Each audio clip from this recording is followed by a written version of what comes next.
Halo semuanya, nama saya Aditya Dinata, NIM 2209-116062. Di sini saya akan membahas tentang analisis performa hero dalam kejuaraan M5 World Championship. Tujuan analisis ini adalah untuk memberikan informasi tentang performa hero di M5 World Championship agar pemain Mobile Legends itu dapat membuat pilihan hero yang lebih baik. Pertama-tama, sebelum kita mulai, kita akan memperkenalkan dulu metode yang akan kita gunakan, yaitu metode CRISPR yang akan membantu kita mengikuti langkah-langkah analisis yang lebih terstruktur. Yang pertama itu ada business understanding, data preparation, modeling, evaluation, dan deployment. Lalu kita masuk ke business understanding. Di dalam business understanding itu ada yang namanya business objective. Business objective ini, tujuan dari analisis ini, yaitu analisis ini bertujuan untuk memberikan wawasan tentang performa hero di kejuaraan M5 agar para pemain MLBB dapat memilih hero dengan lebih baik, agar kita sebagai pemain Mobile Legends Bang Bang dapat memilih hero yang meta dan kuat lah. Business understanding tadi juga ada yang namanya data mining goalsnya atau goalsnya. Yang pertama itu adalah menganalisis kinerja hero, meneliti bagaimana hero itu digunakan di M5 World Championship untuk mengidentifikasi hero yang efektif dan populer. Lalu yang kedua ada menganalisis meta permainan, memeriksa tren meta permainan yang dominan dalam M5 World Championship untuk memberikan wawasan tentang strategi dan gaya yang bermain yang efektif. Lalu yang ketiga itu memberikan rekomendasi kepada pemain MLBB tentang pilihan hero berdasarkan kinerja mereka di M5 World Championship. Lalu kita masuk ke data understanding. Di dalam data understanding ini terdapat data information seperti yang dilihat pada kolom-kolom yang ada di samping ini. Terdapat 23 kolom dengan tipe data yang berbeda. Kolom-kolom tersebut mencakup informasi seperti jumlah pemilihan, kemenangan, kekalahan, setiap hero, persentase kemenangan, peran hero dalam pilihan tim, serta terdapat kolom yang menyediakan informasi tentang hero yang dimainkan bersama dan dimainkan melawan. Bisa lihat ada hero, total pick, total win, total lose, total win rate, total pick percentage, blue side pick, blue side win, blue side loss, blue side win rate, red side pick, red side loss, red side win rate, total ban percentage, total pick ban percentage, dimainkan oleh siapa, dimainkan dengan siapa, dimainkan melawan siapa, dan role. Di dalam kolom tersebut terdapat beberapa tipe data, yaitu dengan 12 kolom tipe data integer dan 11 kolom tipe data objek atau string. Lalu kita akan masuk ke describe data. Data di atas itu berisi ringkasan statistik untuk beberapa kolom yang terkait dengan penggunaan hero atau pahlawan dalam sebuah game, yaitu data ini mencakup informasi jumlah pemilihan kemenangan dan kekalahan untuk setiap hero-nya, serta beberapa metrik seperti win rate dan pick percentage.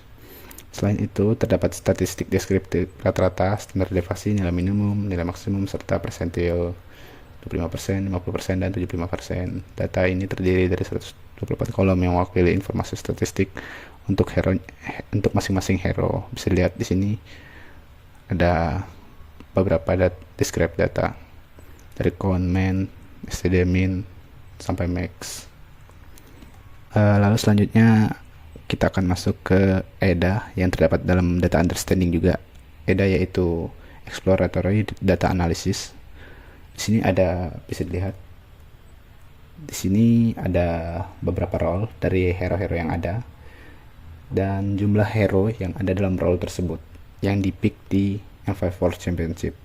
Bisa dilihat di sini Mage adalah role dengan hero terbanyak, dan marksman mage atau support, mage atau assassin, mage marksman atau fighter, marksman atau support, fighter atau support atau mage, support atau assassin, atau mage atau tank.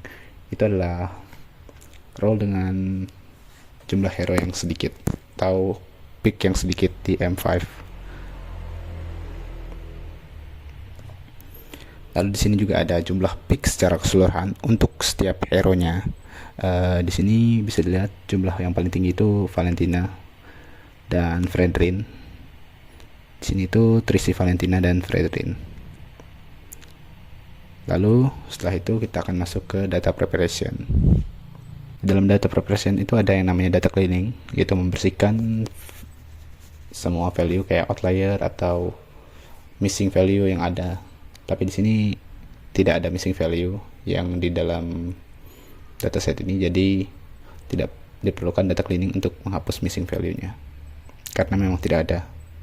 Lalu selanjutnya ada outlier. Di outlier ini ada beberapa outlier yang harus dihapus, jadi kita bisa meng-cleaning outlier-nya. Ini setelah di cleaning, ini sebelum di cleaning. Bisa lihat data di samping bahwa outlier sudah dibersihkan kecuali total banned yang tersisa 2,7%. Jadi total banned-nya itu nggak bisa dihapus outlier-nya, dikarenakan kalau dihapus dia akan muncul outlier lain kalau dihapus. Lalu data reduction. Lalu selanjutnya ada data reduction yang masih di dalam data preparation tadi. Di data reduction ini menghapus kolom-kolom yang nggak berguna bagi saya. Jadi di sini saya menghapus index, played by, played with, and played versus. Kolom-kolom ini dihapus karena tidak relevan dengan analisis saya. Yang saya akan menganalisis kinerja hero yang ada di dalam permainan. Informasi tentang siapa yang memainkan hero tersebut atau dengan siapa, mau melawan siapa, itu nggak terlalu diperlukan karena di sini saya menganalisis hero-nya, bukan orang yang mainnya. Bisa lihat ini adalah tabel yang ada setelah dihapus. Lalu selanjutnya kita masuk ke tahap modeling. Pertama-tama saya menggunakan model associate. Yang di dalam model associate ini terdapat yang namanya elbow method. Elbow method ini digunakan untuk membantu menentukan jumlah cluster yang optimal dalam analisis cluster menggunakan algoritma Cummins. Di sini yang paling optimal itu harusnya 4, tapi di sini saya mencoba menggunakan 2. Menggunakan algoritma Cummins. Jadi algoritma Cummins ini digunakan untuk mengelompokkan data ke dalam kelompok-kelompok berdasarkan kesamaan atribut numeriknya. Di sini saya menggunakan cluster 2. Lalu selanjutnya saya juga menggunakan algoritma hierarchy cluster atau algoritmative clustering. Algoritmative clustering itu digunakan untuk mengelompokkan data ke dalam kelompok-kelompok berdasarkan kesamaan atributnya.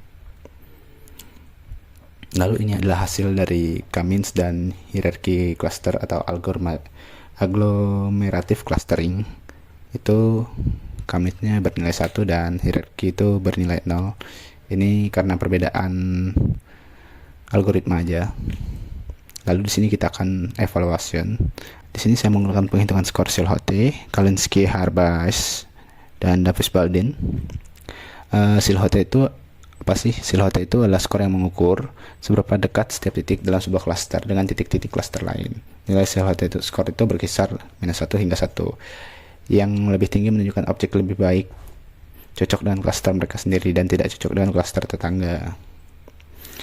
Lalu Kalinski Harbais, skor yang adalah rasio antara dispersi dalam cluster dan dispersi antar cluster. Skor ini memberikan ukuran seberapa baik cluster tersebut dipisahkan dari satu sama lain.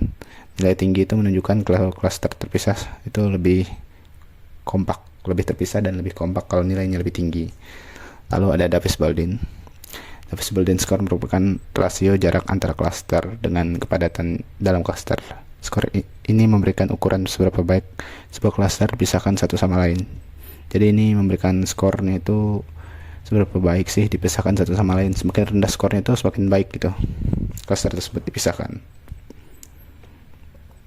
Di sini bisa dilihat penghitungan skornya itu. Jika kita penghitungan skor Silhouette skor itu Cummins lebih unggul, Kalinski Harbais skor itu Cummins juga lebih unggul. Namun di Davis-Baldwin skor itu yang unggul adalah hierarchical. Tapi di sini yang paling cocok adalah Cummins karena 2:1 kan. Lalu untuk mencari yang terbaik dari antara yang terbaik, kita menggunakan tuning hypermeter. Di sini saya sudah menggunakan tuning dan parameter terbaik untuk Cummins itu adalah jumlah terbaik cluster itu memang 2, Jadi salah satu skor terbaiknya itu 0,7, dan Kalinski Harbas skor terbaiknya itu adalah 381, dan Davis Bolden skor terbaik itu adalah 0,4. Lalu untuk yang terbaik di algoritma relative clustering itu jumlah cluster terbaik juga 2. Silhouette skor terbaik itu 0,7, Kalinski Harbas skor terbaik itu 371, lalu Davis Bolden skor terbaik itu 0,4. Jadi jumlah cluster terbaik itu memang 2. Jadi saya tadi tepat menggunakan 2 karena setelah mentuning kita akan tahu jumlah cluster terbaik yang perlu kita gunakan. Lalu kita masuk ke tahap deployment. Masuk ke deploymentnya. Di sini ada judulnya yaitu analisis performa hero dalam kejuaraan M5 World Championship.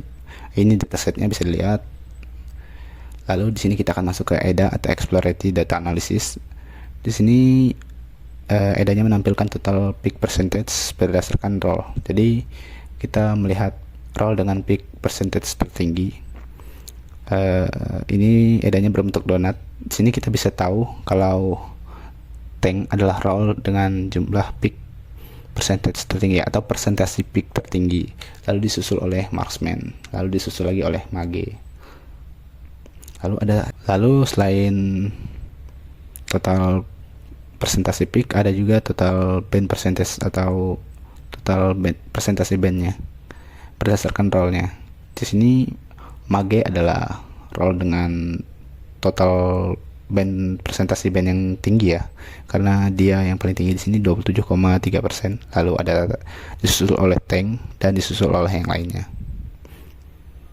Lalu ini ada top 10 hero berdasarkan kriteria gabungan. Kriteria gabungan ini adalah menggabung semua dataset ini, mulai dari total peak, total wins, total lose, dan total win rate-nya, total peak percentage, dan total band percentage-nya.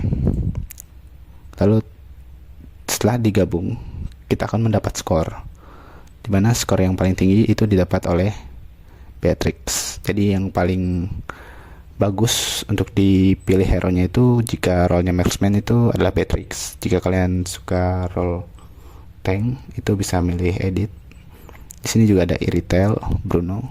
Ini adalah top 10 hero yang sudah dipastikan direkomendasikan untuk dimainkan. Lalu jumlah hero berdasarkan role, ini tadi jumlah hero yang muncul berdasarkan role-nya. Jumlah yang paling banyak tadi kita bisa tahu adalah mage dengan jumlah hero 26 yang muncul di M5. Lalu ada vector, jumlah hero yang muncul di M5 itu ada 20. Lalu disusul sisanya. Lalu hubungan antara total win, total lose, dan total win rate. Jadi mereka itu berhubungan ya. Jadi total win rate itu bisa dihitung berdasarkan total lose dan total wins-nya. Jadi jika dia lebih banyak lose-nya daripada wins-nya, maka total win rate-nya akan sedikit jomplang. Bisa lihat di bawah-bawah ini. Lalu selanjutnya ada skor atau skor silhouette. Di sini grafik di atas menunjukkan skor silhouette untuk jumlah cluster yang berbeda. Dan skor silhouette yang lebih tinggi menunjukkan pembentukan cluster yang lebih baik. Jadi pembentukan cluster yang paling baik itu adalah 2. Karena dia tinggi sendiri. Lalu di sini ada Cummins clustering modelnya, karena kita mengikuti yang paling tinggi tadi yaitu 2.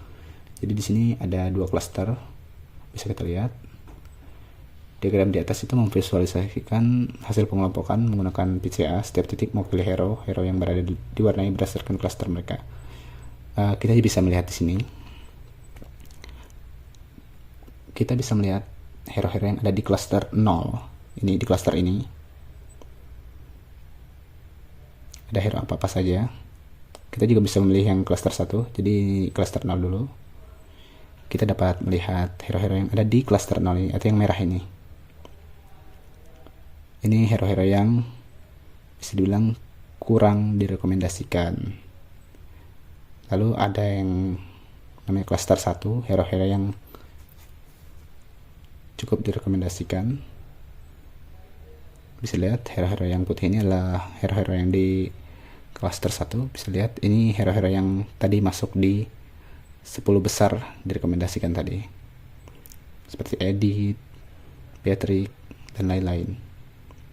Jadi cluster 1 ini cluster yang direkomendasikan untuk di pick hero-nya, dan cluster 0 ini cluster yang tidak direkomendasikan tapi tetap bisa dipakai. Lalu di sini juga ada hero-hero yang bisa kita lihat rekomendasinya berdasarkan pick dan total win hero itu. Bisa kita lihat berdasarkan pick dan total win rate dari hero itu. Kita memilih Retail Marksman, kita akan mendapatkan Patrick, Bruno, Claude, Brody, dan Carry, karena mereka itu serupa dari total pick percentage-nya dan total win rate hero-nya. Di sini juga ada Edit yang role-nya tank. Maka juga akan muncul tank-tank dengan total pick percentage dan total win rate hero yang serupa dengan Edit. Dari analisis performa hero dalam M5 World Championship, diharapkan orang-orang dapat menjadi lebih baik dalam bermain Mobile Legends Bang Bang, agar dapat menjadi juara di kejuaraan selanjutnya. Terima kasih.